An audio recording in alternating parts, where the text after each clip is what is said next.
Hi guys, welcome back with me again in this channel. So on today's video, I'm gonna show you how you can create a cinematic autumn color grading in CapCut.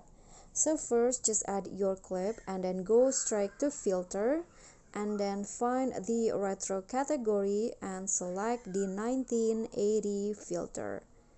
Okay, this one. Click on a check icon, or you can just go straight to adjust. Now set the brightness and also the contrast to your liking, and then after that find the saturation and increase it to 5, exposure 20,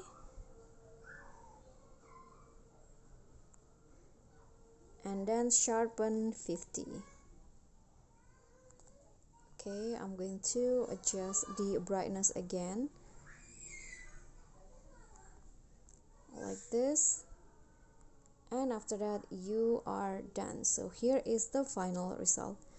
Okay guys, so that's all from me. Thank you so much for watching. Please don't forget to subscribe, like this video, comment, and also click on the thanks button. Thank you.